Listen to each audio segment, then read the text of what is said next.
No duty is more important than returning thanks.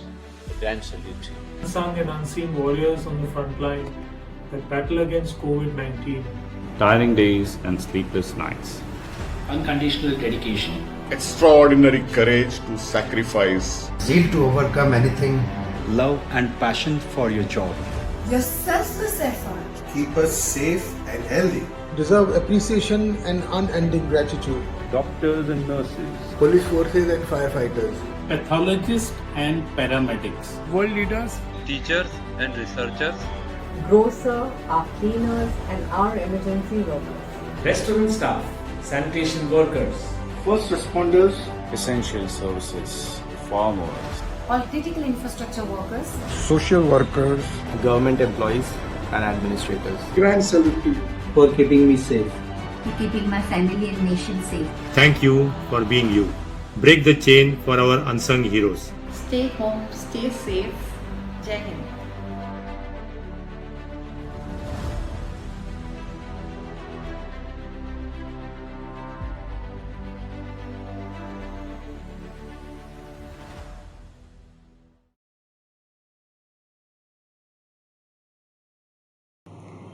Before we proceed with the webinar, I am pleased to share some information on CTBUH in brief. The Council on Tall Building and Urban Habitat is the world's leading resource for the professional focused on the inception, design, construction and operations of tall building and the future cities. The Council is headquartered in Chicago and was established in year 1959 and has representation in over 40 countries including India. The Council aims to provide guidance to the shapers of urban landscape with the goal of enabling smarter, more sustainable cities and a more viable future for the global population.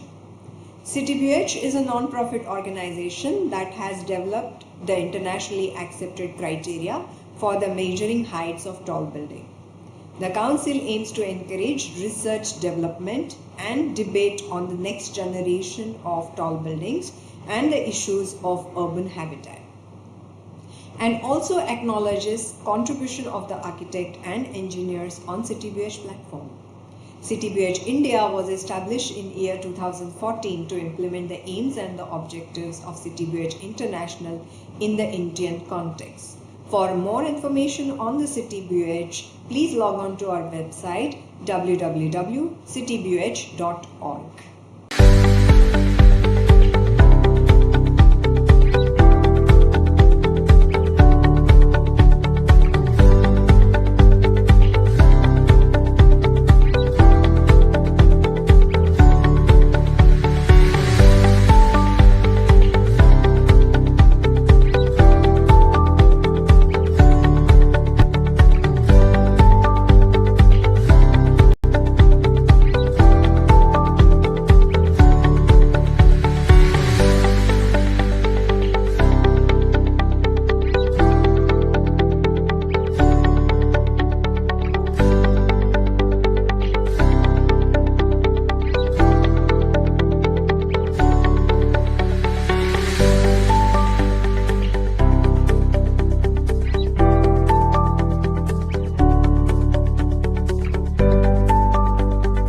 Hello and I welcome to you all on behalf of CTBUH India. Our guest today, a doyen in the field of architecture, architect Khareghat. Welcome, sir. Architects Khareghat's practice began in England after graduating from the Architectural Association in 1955. After having designed the township of Pitterley in the UK, he moved back to India in 1960 and began his practice in Mumbai, and is actively continuing ever since. Khareghat has been recognized in the list of who's who in the world for his renowned contribution to architecture. His son Farhad is also a practicing architect, and daughter Dhun does interior project along with her husband Aditya, who practices interior contracting. Khareghat is also a versatile painter besides architecture. Very close to his heart is his passion for stocks and share, and he has dwelled in Mumbai market since 1964. Khareghat till today studies technical programs related to the stock market and imparts his knowledge to youngsters and budding architects as well. He feels that this is the platform to make money, while art and architecture his expression. He believes he is and will always remain a keen student for life. I hope you will enjoy today's episode, and I'm curious to know about architect Khareghat.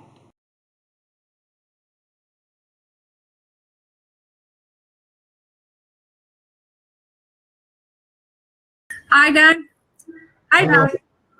On behalf of iDAC, shall we begin now this interview? Okay, Dad. So, what would you say are your early influences in your childhood, which molded you? Okay. See, basically, I'll talk about my mother and my father. Okay. My father was very artistic. He was a great photographer. In 1931, he won the international Kodak competition in photography. Yeah. My mother came from the contractor family. She was very rich, industrialist, and very pretty. And they had both fallen in love for many years.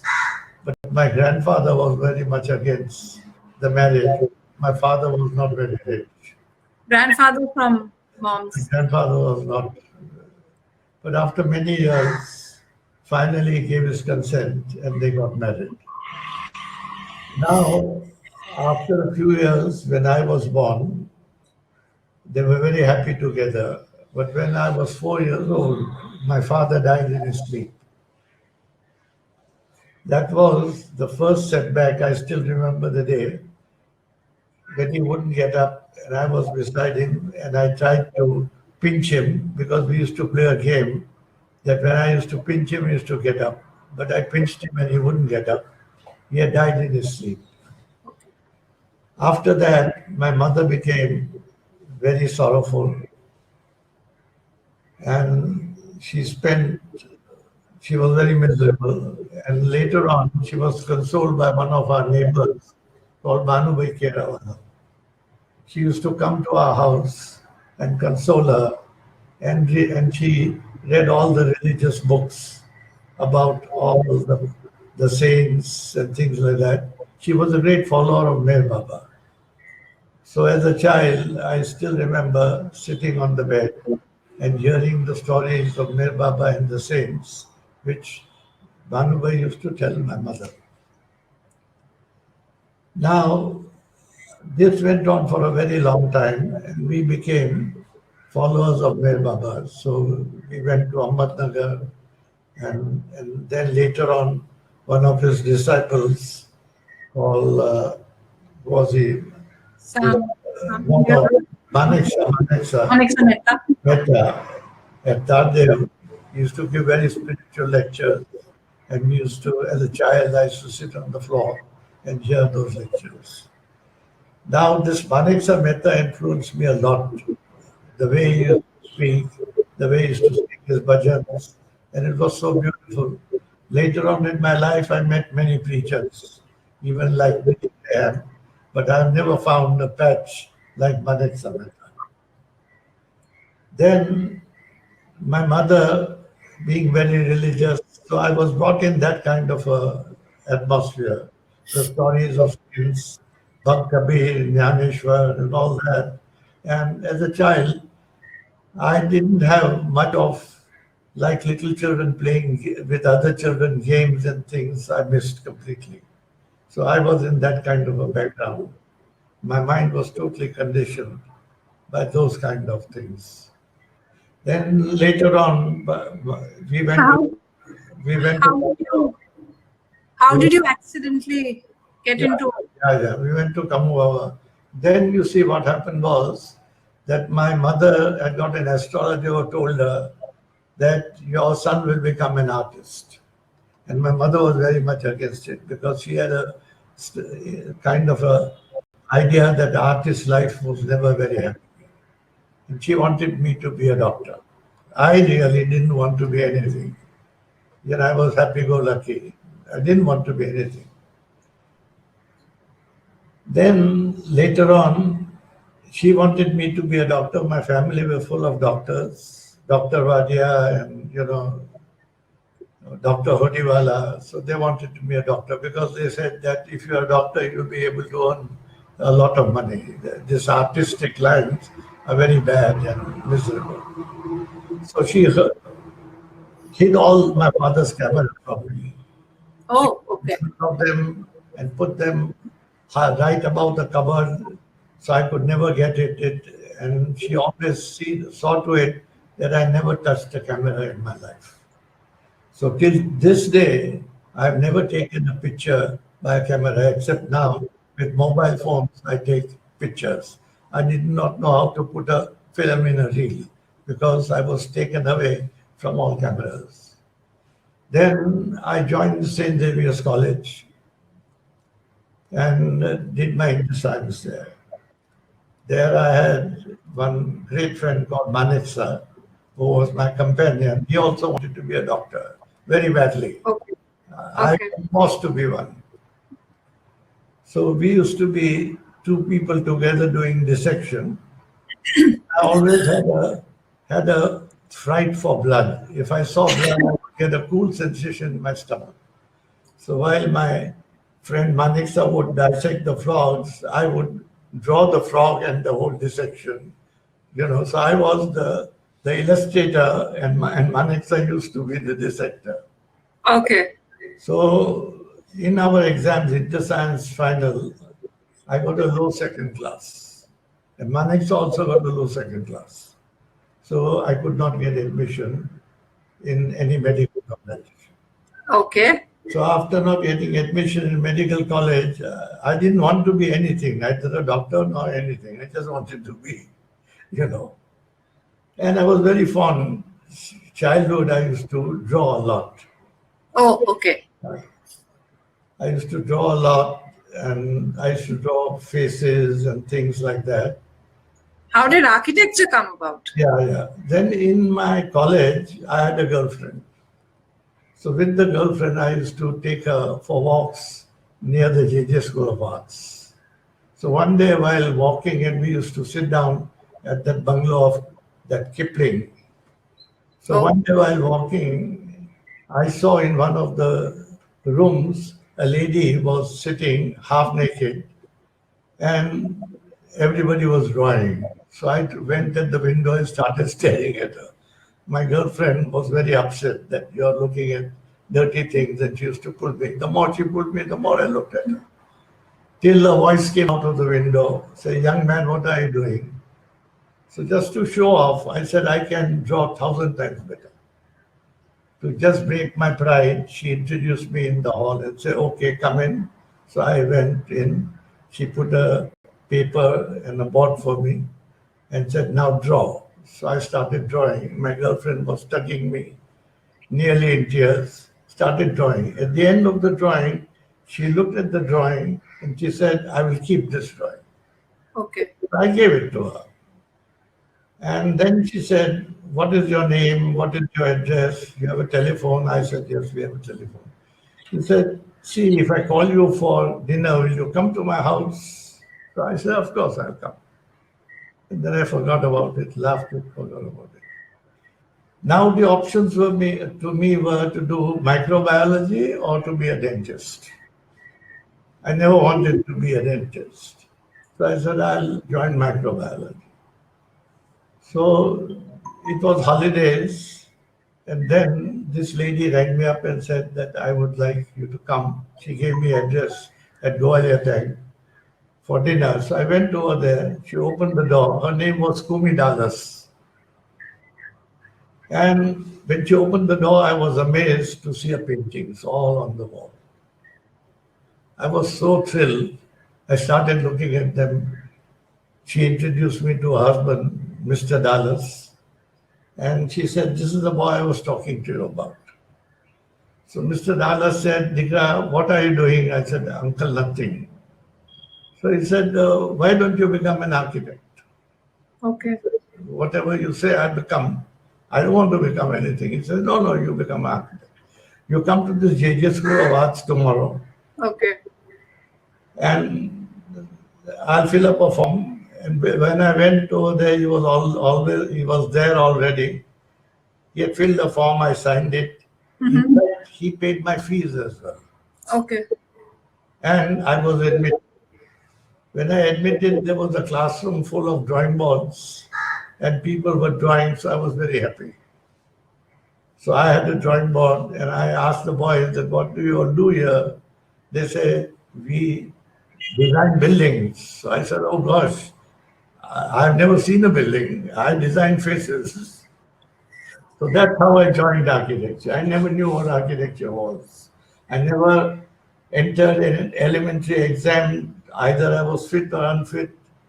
The class had just started and I joined architecture in the first year of JJ. I had a very good master called Mr. Vijekar. Okay.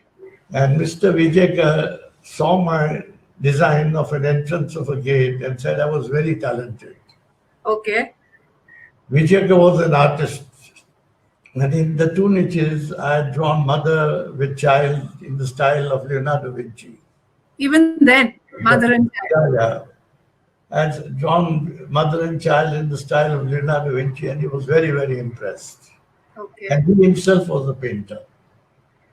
So like that, later on, there was a man called Mr. Jairaj Bhai, who came from America, who introduced modern architecture at the JJ. And I was very interested in modern architecture than all the traditional architecture. In traditional architecture, we were taught history of architecture by Bannister Fletcher in those days. I see. And the history of architecture that I learned, the history of temples, churches, and palaces. Okay. And the churches were designed like a cross, temples and palaces. And I was interested in architecture, but not the traditional architecture. I like modern architecture. Okay. More sculptural. I see. I see. So I was fascinated by painting in the beginning. I'd seen all the pictures of Michelangelo and the old masters, Renaissance. All I could see a picture and say who was the artist. Okay. In those days. Then I had known all about sculpture, like Da Vinci and things like that, and Michelangelo and all his sculptures. Very familiar with them. In the JJ School of Arts, nobody knew anything about them. In third year, So now, I had a master called Mr. Matre. Now, Mr. Matre, even without my name on the drawing, would know that I had drawn it. So he used to call me that mad fellow. Because he had a fixed idea of what modern architecture should be. Okay. So I was trying out different things, and it was like a fantasy for him. So he used to throw my drawing on the ground. Gosh. Though I stood first in design in the first and the second year. But in the third year, when he was my professor for design, he failed me. Third year, that is. Third year. Third year. Okay. So third year, when he failed me, I had to repeat the whole year in design. Oh dear. So I did not know what to do. And then what happened, my girlfriend also went abroad to study at Somerville. Okay. So I was feeling really bad. I lost my girlfriend. I lost the college. Then one day I said, I must get a job. All right. I went from here to Regal and I was walking. Then I went to Jackson, Batchley and King, and I met Mr. Kudianewala, who was 2 years my senior. Okay. I said, I've come for a job. He says, Temas, how can you come for? I myself am not very firm in this thing yet. So I just went down, and that was the end of ever getting a job. Okay. Then I thought that I would also like to go abroad. Not to study, but to be with my girlfriend. Okay. But you did go abroad to the Architectural Association? No. So how to go there? I had no money, nothing. Yeah. So I used to go to my guru at Khareghat and come over. And I said that I want to go abroad for studies. He said, of course you have to go abroad. Okay. So I applied to all the very cheap colleges, like, which college was there? All the cheap colleges, and I got admission there. Okay. So I went up to him and I said, I got admission in cheap colleges. So he got very upset. He said, who told you cheap colleges? I want you to go to the best college in the world. Wow. I said, that is the most expensive thing in London. So there was the AA, Architectural Association, which was very, very expensive. So I applied there, applied for scholarships. I got a lot of scholarships. Only 10,000 was less. Okay. So a family friend came to my mother and said that I've heard your son is going abroad. So I don't have any children. So please accept this 10,000 as a gift for the education of your son. Wow. So when I applied to the AA, I was admitted, but on a kind of a condition that I would come on a certain date in September. And I would be quarantined for 2 months before I would be admitted in their third year. I see. So in those times we couldn't fly, so we had to go by ship. So I applied for Laio Tristino. And their booking was full, so I could not go. So my mother was very happy that I'm not going. Only child. Yeah, because she didn't want to leave me because I was the only son. Only child, yeah. So I told my guru that I've got the scholarship, got the money, but still I can't go. He said, no, you pack your bags and be ready. So I was packing my bag. My mother used to come and laugh at, what are you doing? He said, I'm packing my bags to go. He says, you're crazy. You don't have any ticket to go in a... Second last day, I got a letter saying that there was a cancellation, there's a booking. Okay, wow. So I went to my guru and I said, see, I've got and my mother was a bit frightened then, that now he's really going. So before I went, my guru took my hand and prayed and asked for certain promises from me. One promise, I said, I got the appointment letter. He says, that's all, but you are not at all admitted. Oh, okay. Then he took my hand and prayed. He says, you are very lafrabaji fellow. Lafrabaji? Yeah. So I said, no. He says, you're very lafrabaji. And the third thing he says, you're very weak in mathematics. Oh, said, yeah. I am. Runs in the family. Yeah, you have to.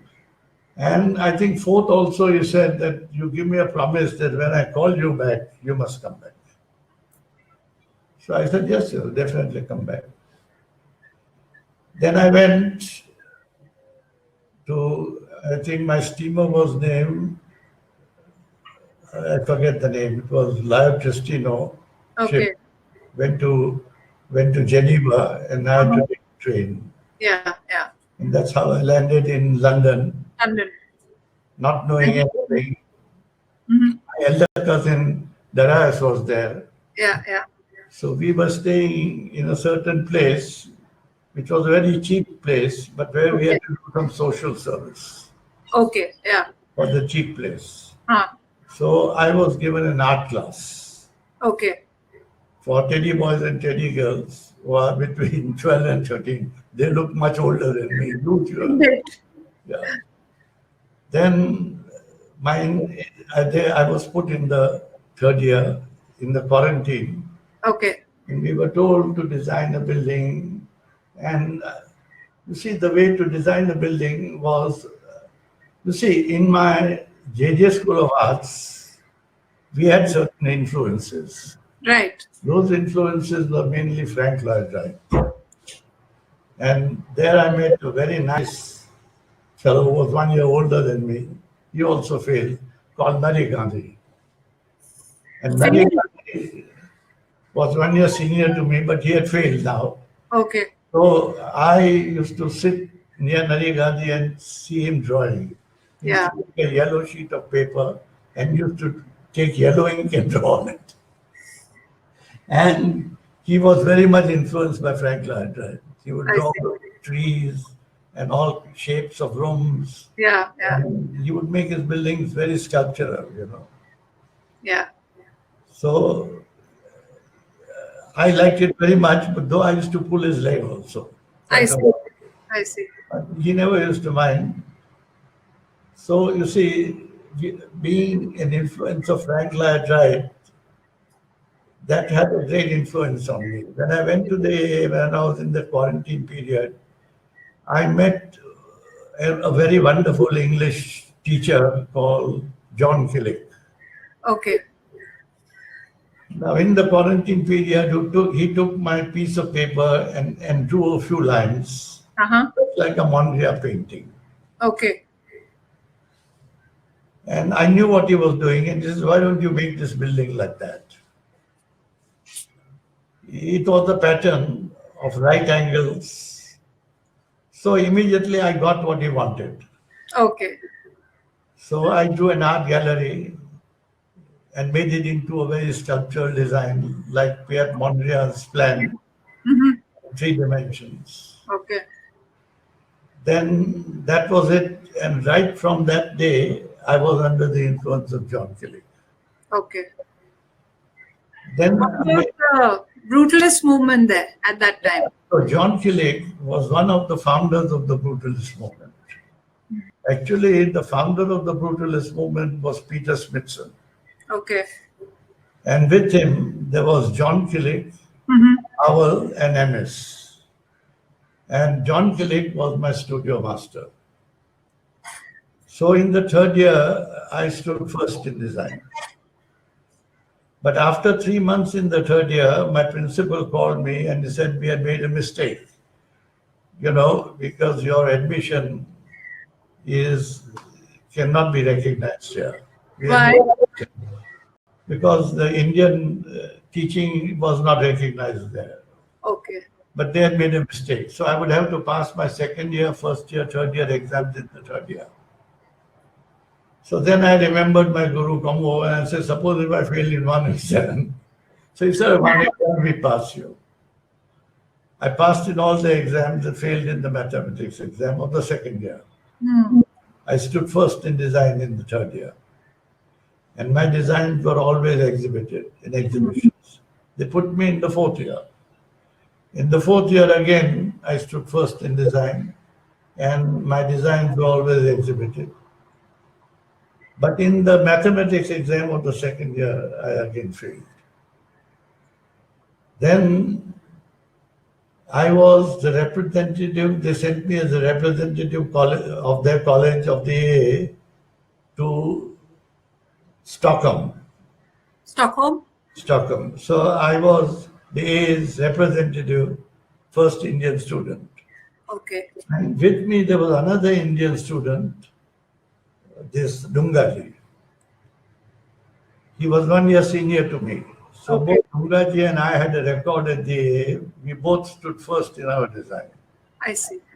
I was a great admirer of Dungaji's design. I still remember that one ashram he did in his early years, I think in his 5th year.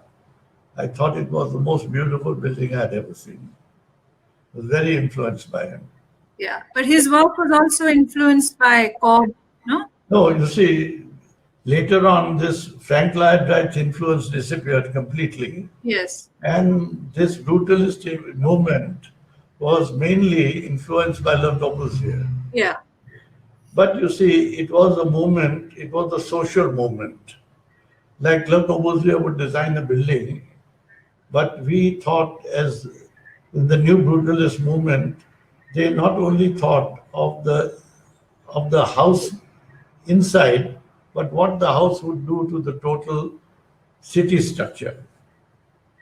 Say, for example, we had a house there, and you see, was a very cold climate, London, very cold.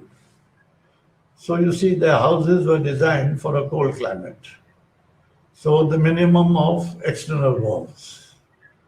Then later on, it became semi-detached. in order to make heating very cheap. So during the night, you went up, during the day, you stayed down in the living rooms. And back-to-back housing with minimum external walls. So that was the pattern of housing, and the housing was rooms. Then you see, what had happened was that there were those semi-detached houses all in a line, then a little front garden and a back garden and a road, and there was a street, and the geometry was always a right angle. So this movement started as a kind of a starting from scratch what architecture was all about. So it said, you see, in the olden days, there were little villages, there were streets had horse carriages, there were little carriages, and there were houses around it. Yeah. They had courtyards in it and a gate. Then came the car. Industrial. You see, the Industrial Revolution brought all the village people into the cities Right. to work. And the machine, the car came. Correct. And the movement of the car was different from the movement of a Horse carriage. horse. But all that happened was the street was made a little bit wider. Wider. And the little street of the horse carriage became the road for the car. Cars. And on either side were houses packed. And then there was a central space and all the things like that. So car being a mobile thing was made to work like a horse carriage thing. So with the result, the first idea was how to break the street pattern. So you see, say for example, even Bombay, we have got a street pattern. Yeah. We've got the road and we've got houses on either side. Yeah. Everybody is given a little rectangle or a square as their plot, Yeah. their masterpiece. Yeah. So they build it all facing the road. So when you go on the road, it becomes, with the traffic jam like a gutter, you'll see a big wall on either side. That is the street. So the whole idea was to break that thing, because one had to be pragmatic. So the whole idea was to put gardens in front, make houses right at the back, houses in front, to break the street pattern. Then the idea came that in the old days, you see, everything was, say for example, but in the street what happened was that families met each other, talked with each other. They had a group, Social identity, which today people have lost. So how do you create that kind of social identity in modern housing? Now, Le Corbusier made his Marseille block of flats. Right. And he did it to release the land of small houses, and he put house on top of each other to free that land. Block. So that there would be a huge building with lots of families inside, and the ground would be all gardens and parks. Free. Then, at a greater distance, another thing would come up, so the ground would not be cluttered. But you see, still staying up in the air, because the milk is brought to your house, entertainment is brought to your house. Yeah. Before they used to gather together to meet. So how do you make that social climate in modern living? So we had groups, we used to arrange groups of houses together to form a group. Then they would have a covered street. So even blocks of flats had covered streets up high in the air. And we had a new kind of a geometry, not the rectilinear geometry of Mondrian, but the non-Cartesian geometry, like pragmatic geometry, which can grow. Right. All these were ideas. Then the ideas of Mies van der Rohe influenced me a lot. And that was less is more. Now, less is more, that means that there should be no clutter. And less is more in virtually everything. Everything, not only in buildings, but in everything. Less is more. Yeah. And as I grew older and older, I found how true that sentence was. Yeah. And then, you see, I was always interested in this lesson is more very much. Though Miss Wondero was only a box. Yeah. And because of climatic conditions, they had that box always. And I was always interested in dismantling the box. See, now sculpture can be made in two ways. Sculpture can be made out of a block, Yeah. or the assemble of small pieces to form a whole. Either you take a block and carve into it, Yeah. From like, outside. like Michelangelo, Yeah. or you take other sculptors who take parts of it and fit it up. Blocks. Now, this fitting up was really done by Louis Kahn. And the brutalists were very much interested in simplicity, Yes. in showing materials as they were, Yeah. in breaking the box and the tyranny of the box, Yes. and following function and making it into form. So the form was never used in the beginning, but the function depicted the form. So we had entered a competition for the Township? No, for the Sydney thing, which was run by Dhun, where we had made these two auditoriums in section, virtually like a big boat. Yeah. Of course, we didn't win the competition. Dhun won it because of his, but that is another story. So that was the idea of brutalism.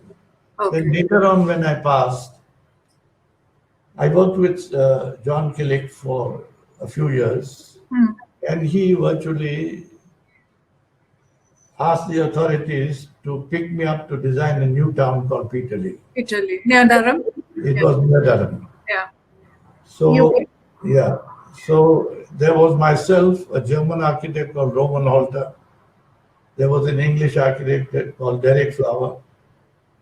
And when we went to Peterlee, it was a new town. It was a mining area near Durham, so it couldn't go high. Okay. So we had a color consultant, like, I forget his name now. Color consultant. Victor Passmore. Okay. His paintings are in the Tate now. Victor Passmore. I met also this Barbara Hepworth. She was a sculptor. I made a lot of friends among architects, painters, sculptors, and we started with this Peterlee, and Peterlee was prefabricated panels, like a Mondrian construction, and in colors, in primary colors, because of my mining area. And this rectilinear geometry we made it into groups. I and Roman Holter designed a cluster of covered streets on the ground. Okay. So that is, you park your car, you walk in a street which is covered, Yeah. which is automatically covered by the way in which the houses were formed. So there was no corridor. So the houses were designed in such a way so they would have a tunnel right through, and you could walk on the street and look at alternate gardens, and those clusters opened up into a larger garden. And Peterlee was designed like that. I see. In that time, that was a revolution then. We had a lot of opposition while building it, but later on, the RIBA gave a gold medal to Peterlee for that scheme. Okay.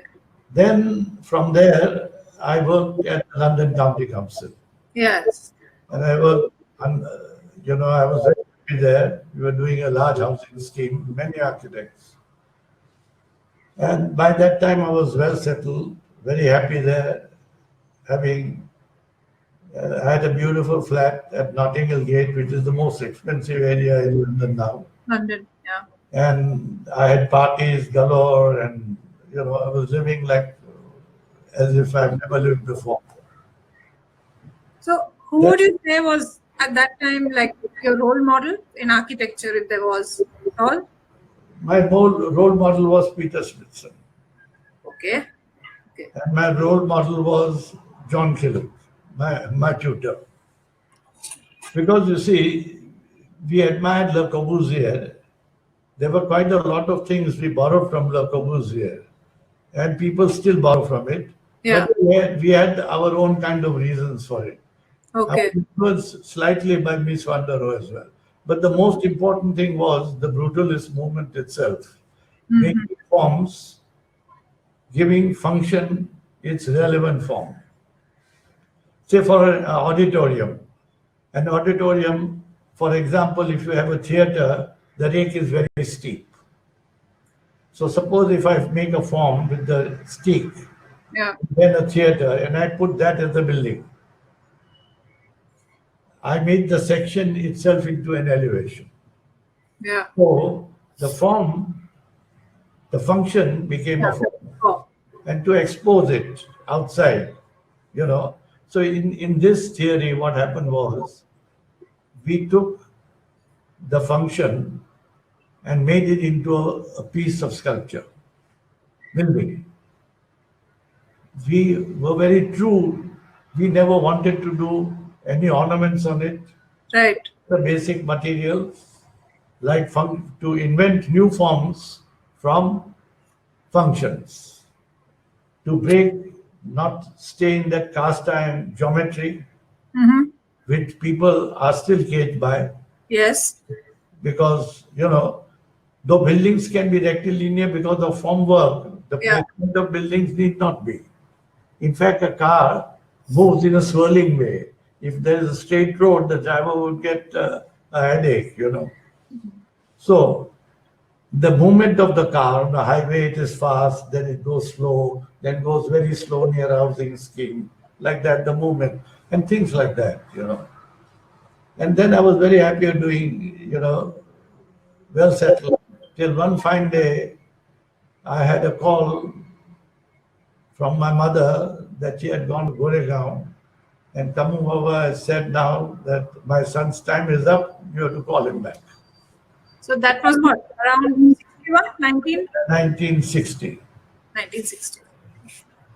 When I got that call, I was very upset because I was very happy there. Yeah, promising career there. London County Council, my head was Sir Hubert Bennett that time. I told him that I had to go back. He was very unhappy and he said, see, you are so happy here, and why will you go back? You won't last there for more than 2 months. So he said, I'll keep your job free for 6 months. Without pay, but I'll keep it free because I'm sure you won't like it there. And you'll have to come back. So then I came back. When I came back, I had no work, no contacts, nothing. I came in my house where I'm still living. That house, when I was staying in such a nice atmosphere, everything was so different. I came after 7 years. At a stretch? My mother, who was a widow, stayed apart from her only son for 7 years. That was a great sacrifice, which I realize now at this age. That age, in the beginning, I used to write a letter to her every week. Then it became months. Then it became 3 months. Then it became hardly, and that time there was no phone. So when I came back, I went to Khareghat, and I had an office. Mr. Mahintura had a little office at Rajabali Patel Road. So I rented that office. And with his younger brother, who was a plumber, we shared an office. When I went to Kamuhava, I used to go every Thursday, attend his prayer meetings, sit on the floor, he used to make us pray. I used to like it, but no work. So I used to play chess in the office with Mahintura. So how did you get work? Till there was, those times were the Sindhis had migrated from Pakistan. Pakistan? And they were in Bombay, and they were a very enterprising community. And the Sindhis always liked to have their own house. Before, everybody was staying in a rented house. So they started the first ownership building in India. So before that it was all rent. Before it was rent and no buildings and all. So the ownership building was first started by one Sindhi lady called Mrs. Jetmalani. She was a political figure, and her secretary was Mangaram Thadani, who built that Sindhi colony at Navjeevan? Yeah. Navjeevan. Colony. Navjeevan. Now there was a Sindhi, their relative called Mr. Shivdas, Rupa Shivdasani, who was a great follower of Kamu Baba. So he said, we've got a Sindhi society plot at Altamont Road, and we are going to make a building. So Kamu Baba said, who's your architect? He says, we have not chosen one. He says, you go to one new, he used to call me architect. Go to an architect called Khareghat. He's very good. So he gave him his name, but he was very shy to ask him where my office was. So he started searching everywhere where my office was. He couldn't find it. Till somebody told him there was a new architect staying on the first floor of Rajabali Patel Road. You know, so he came over there and the room was empty. There was only one drawing board of mine. And he said that Kamu Baba sent me to give you a job as an architect. I was very happy. It was my first job.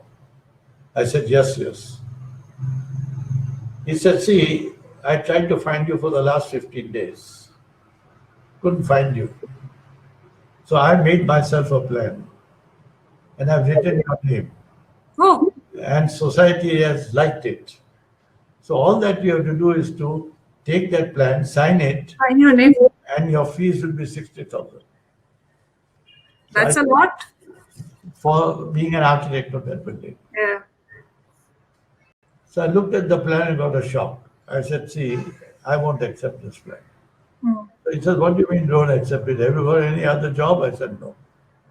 He said, then you're crazy. Why won't you accept it? I said, I don't like it. So then he said, what am I to do? Because I have already, on Kamu Baba's faith, I have written your name as an architect. I have got your plan passed also. So I said, I'm sorry, but I'm helpless. I will make a plan, and if you like it, then I'll be your architect. So he said, how much time will it take? Can you give it to me tomorrow? I said, I'll try. Whole night I worked, I made a plan. That was my first plan, Ananta Cooperative Society. Okay. Now that plan was, I had broken the box completely. I had broken rooms completely. But rooms I had to have, otherwise they would not sell. So I gave every room its identity and joined up all the rooms together. And there were no windows, there were just platforms. And I presented that plan, and the chairman was Mr. Sujan. He saw it and he said, this is fantastic. This is far better than his first plan. That is how I got my first job. Now that job went on for 6 years. Because of cement shortage. The cost of construction came to 45 rupees a square foot. And it was my first building, a 15-story building. And it looked very unusual because it's still over there. In the entrance hall, I made 4 large murals. And they were depicting the whole, a very mystical book by Elias Levy on transcendental magic. There were the image of Zohar, then the zodiacal signs, then the male and the female as the creative thing of the whole universe, and then all the so-called religions all in one. See, as a child, I studied all the religions. In Cambridge, I stood first in the scripture, much influenced by the Bible, influenced by all religions. But I found all religions as only a code of conduct. I don't think any religion really or his followers ever followed the principles of the person who enunciated that religion. Later on, I started detesting religions because they were the source of all the wars in the world. Right. And things like that. So that is besides the point. So that was how I got my first job. Now, when I got the first job, I had no other job, so I used to sit on the site and see how the contractors worked. Because here, the technique of building was very different from the one that I was used to. Here, it was all in situ. There were prefabricated parts put in place and things like that. Yeah. There were pouring of concrete in formwork and ladies picking up the damelas. But you see, we made this building and people liked it very much. And people who stayed in it also loved it, and they still love it. And they find it like a magical building. They say there is no need of a fan everywhere. It's so nice. Cross ventilation. It was seen by a few builders. There was, you see, by that time, that was the cooperative society, the first building I did.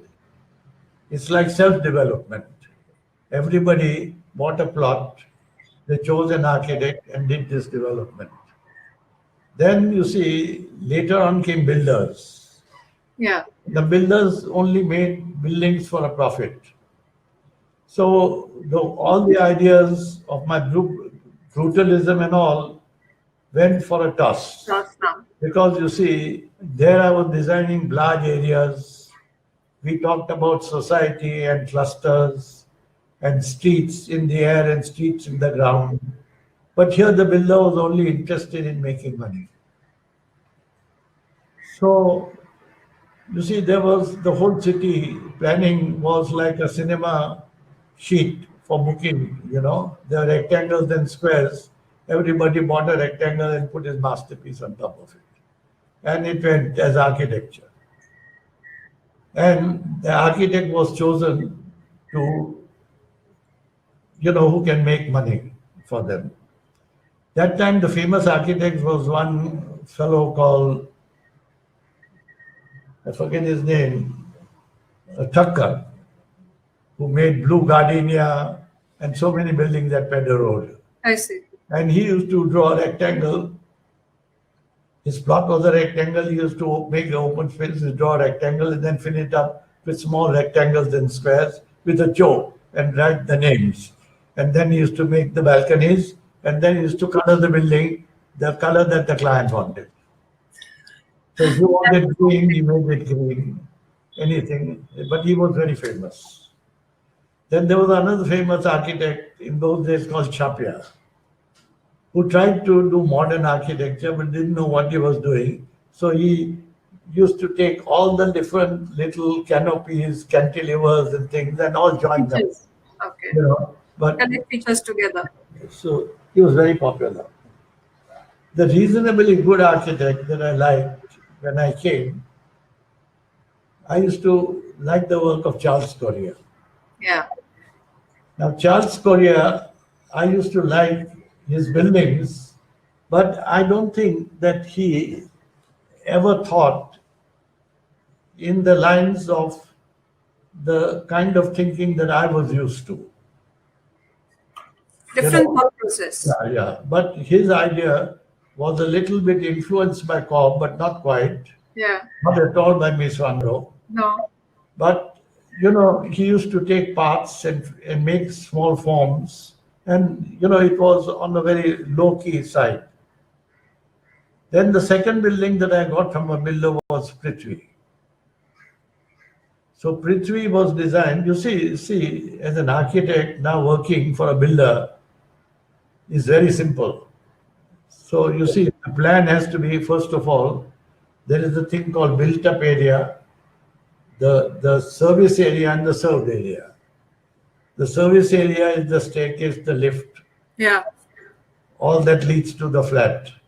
The flat is composed of series of cells, rooms, living room and dining room and kitchen and all that. And there is a passage. So the first thing that an architect does is to make the core very compact, not to lose area.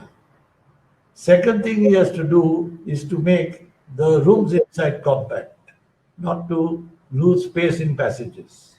So whatever area of passages that you would use, you'll make the room larger. So in that same built-up area, you will get larger rooms. So clients would be attracted by it. And so you see, basically, the builders wanted, now you see I function as a product designer. And I still think the majority of architecture in Bombay is only product design. And in the product design, it's very easy. You make a core which is functional. Yeah. And you make a series of rooms, very compact. You make a structure which is a core, like a trunk of a tree. And you see, the external walls are 9 inches. But now, you see, unlike abroad, we want cross ventilation. Right. So maximum external walls, the better. And the building got its shape from its function. That is, the staircase block was the core, and then it served flats on the floor. Now the flats should have the identity. The core should have its identity. So in the early days, I thought of it very simply. I said, see, the core is one identity. So I must express the form of the core. And the core is the staircase, the lift, and the lobby. And the staircase window is a window, which is not a very big window. And the flat is a platform. But I had to put rooms in it. So the rooms would be just like areas. You get it with very little of passage. And then that became the building. So the building looked at the view. Dinyar Badia, your cousin. You see, now while doing that building of Ananta, my younger cousin, who was trained in Baroda, Ahmedabad, he spent 1 year in my office as a trainee. Dinyar. He's a big name now in US. Yeah? He spent 1 year with me, and he sent my drawings to America for getting admission. He got admission there. Now he's settled in America. Yeah. And he's designing, what he does is he takes old houses, renovates them and makes them into new buildings. So later on, Prithvi came up, then lots of builders' works came up. Then you see, I always had a small office and with 5 people, and I've always kept a small office. Then later on, my younger cousin, Hafiz, he finished his schooling. Yeah. He came for his education in my house. And, I asked him to be an architect, and he joined the office even before he got his admission. So all 5 years he was with me, and then he went, abroad 1 year, and then afterwards also with me. So, and then I think in 1981, he started off on his own.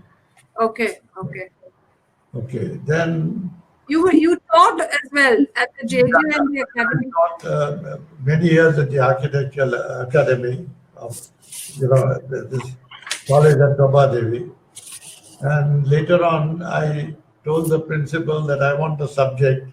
You see, architecture is not a singular thing. Architecture is a 3-dimensional thing. So it is a 2-dimensional painting. It is a sculpture. Painting, sculpture, and architecture, all is all one, plus social things, plus economy, so it is the whole thing. Architecture is totally, it is a 3-dimensional thing. It's a functional thing. So architecture is also a sculpture, also a painting, also a function. And it has to have a house, a building is consisting of 30 people. 30 people have 30 plans. They have their living rooms and dining rooms and all that. And, the city has got a structure where everybody wants to come together from where they stay to work over here. So the city goes on become bigger and bigger and bigger with lots and lots of people. The spaces become very crowded, become expensive. So builders' rates, which were about 30 and 40 rupees a square foot, went to ₹1,00,000 a square foot, you know. So it is all getting a bit crazy. You entered a all India competition. Yeah. I worked with many people in Datas also before they started the Tata housing competition. Yeah. And I was called after about 1 month later to join the competition. It was the building at Parel.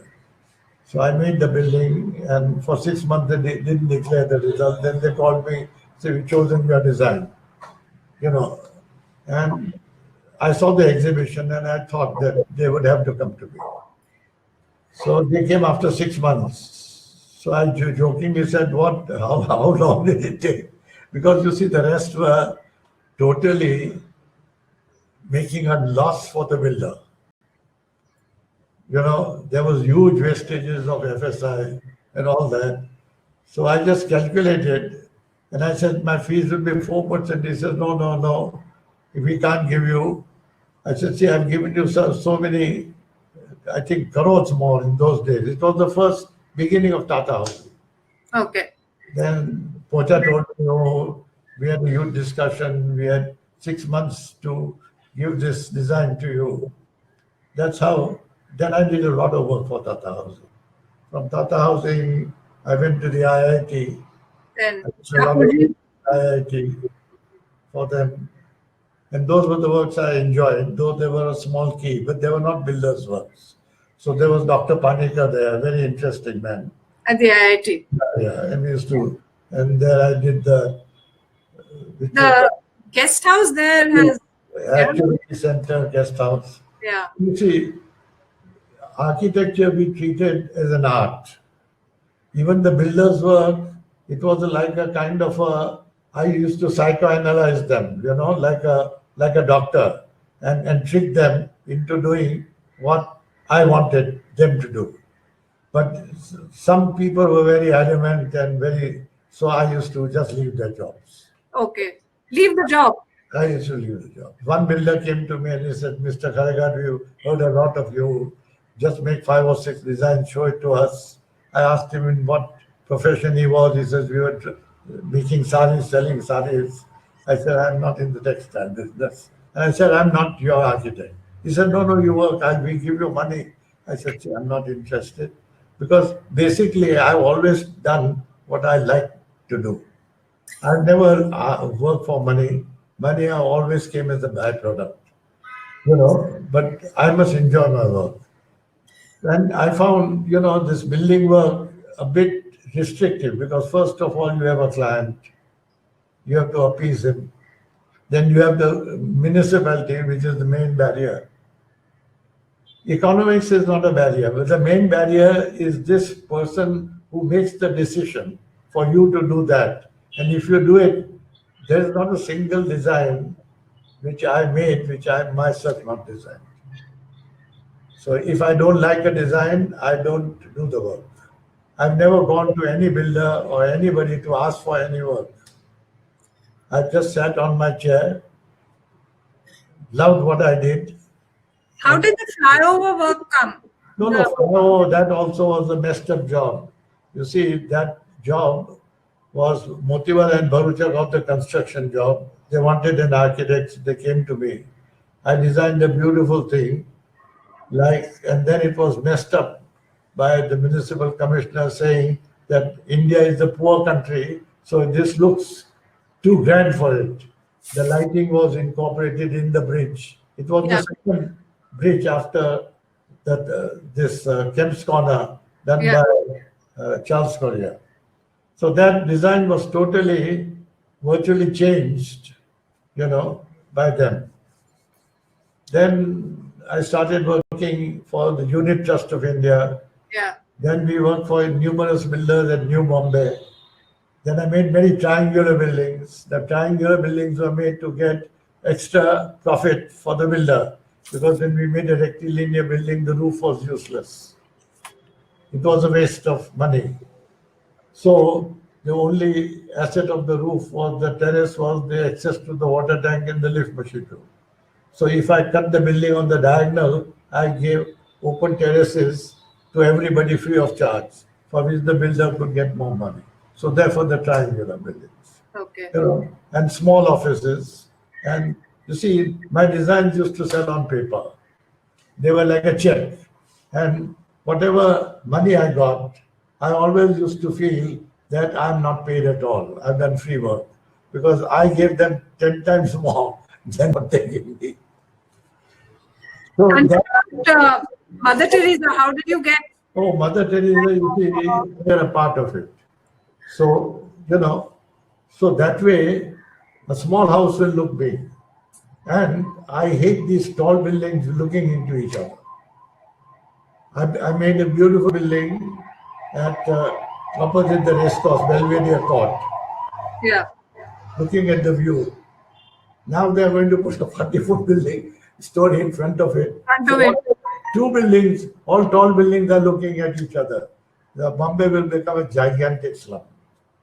Now I think with this coronavirus or something, yeah, I wish the city would disintegrate and we would go to far off places and spread out and work at home. In conferencing, I could I need not have an office. With the result, the whole city would disintegrate. And see, when you fly in a plane, you see all barren land. Now, suppose if I were having a little bungalow just like designed by Nari Gandhi, 3 acres of land, then another 3 acres of land, all with computers, we could do our work with beautiful gardens everywhere, one having a scenic view, one over here, rather than tall buildings staying in this dirty atmosphere, looking into each other. You see, if we were spread out, then it would be so nice, because now we can communicate on like this, you see. So when you think of architecture, for you, is it art, is it craft, is it sense of contribution, or is it only your expression? What? No, you see, architecture should be a part of how a person lives and how that building is contributing to the society as large. It should not be, see, now money should be spent on the outside rather than the inside, because the inside people put themselves and granites, but outside nobody spends any money. The city beauty is in the outside, and all our structures should have a permanent finish. Otherwise, they'll all go green after 3 years, and building society secretaries will paint them in their color. Now, I like painting my buildings. And the reason why I paint a building or use colors in a building is to simplify the form. And unlike a painter whose painting is on the wall, and the wall you can change in any color, our buildings, our background is the sky. Right. So, and the forms should be simplified and made it, and I like simple buildings, and lines should be very pure, and it should be very, very simple. And tall buildings should look very light and elegant, rather than big like castles, heavy and ugly. Complicated things, according to me, are ugly. I would like a thing, taking complicated things and trying to go back to the first principles and making it as simple as possible. In today's curriculum of architecture in colleges, what would you want to include if there was something you wanted to put in? Yeah, I would like to include a lot of things. I would like to include painting, sculpture, sociology, yoga, meditation. I would like to include all those things, economics, rather, and then elementary knowledge of structure and the other things.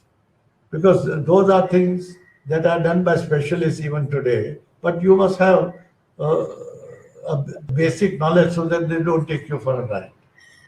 And making money was never a part of the plan through your career. Is always a byproduct. So how did you fulfill that? I would rather prefer a client who let me do what I like and not pay me than a person who pays me and makes me to do what he likes. You know. And spirituality is a large part of you. Spirituality, art, everything is one.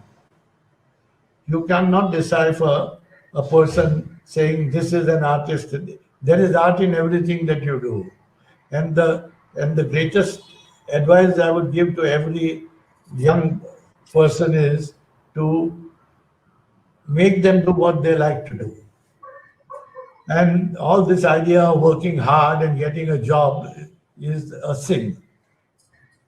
One should never work hard. One should always indulge in pleasure. While doing your work, you should love it to an extent that you never get tired. I mean, say, when you make love to a beautiful girl, do you look at the time or are you working hard?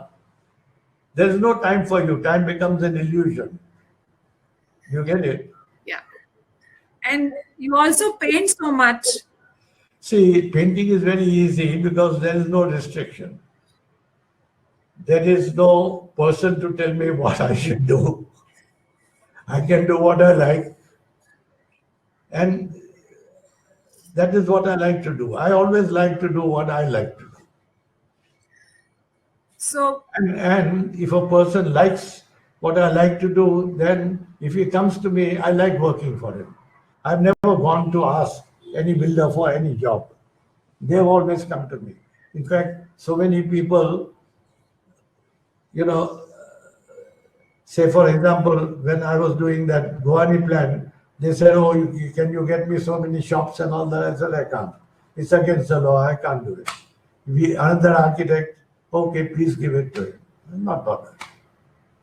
You know, because you see, if I don't, and you see, every design I have done is done by myself.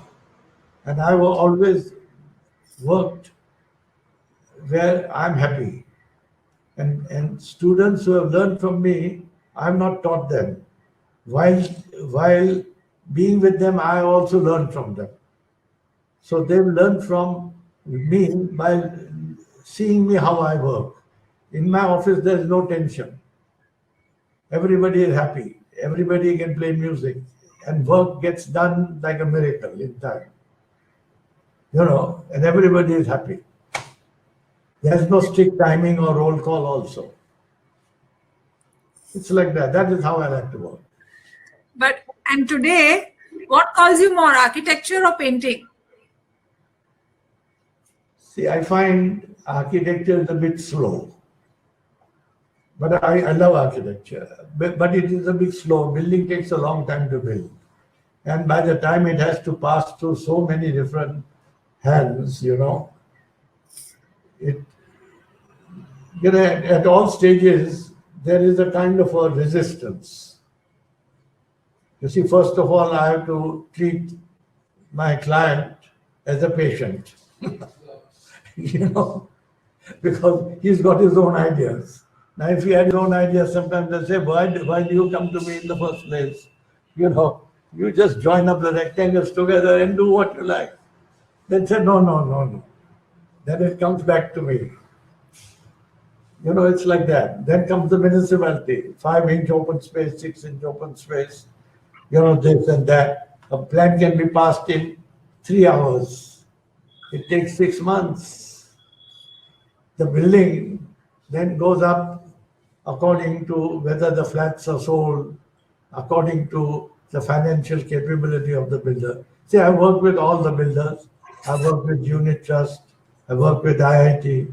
I work with Great Eastern. I work with Tatas. I work with Rajas. Everybody. But I would like to work with an institution which treats architecture as a responsible thing, rather than a process of just making money and running away from the job. Right. Forming a society and handing over the baby to them, and with all their problems. Till today, every building that I have gone to, people have loved their plan. They find, oh, it's so, always so busy, this and that. You know, it's like that. Okay. Okay? I think. No duty is more urgent than that of giving thanks. Grand salute to you. Unsung and unseen. Warriors on the front line. The fight against COVID-19. Tiring days and sleepless nights. Unconditional dedication. Selfless determination to serve. Extraordinary courage to sacrifice. Zeal to overcome. Love and passion for your job. Your selfless efforts to keep us safe and healthy. Firefighters and the police forces. Pathologists and paramedics, world leaders, Teachers and researchers. The grocers, the cleaners, and all the emergency workers. The restaurant staff, sanitation workers, first responders, farmers, essential service providers, critical infrastructure workers, Social workers, government employees, and administrators. A big salute to you. For keeping me safe, my family, and nation safe. Thank you for being you. Stay home, stay safe. and Jai Hind.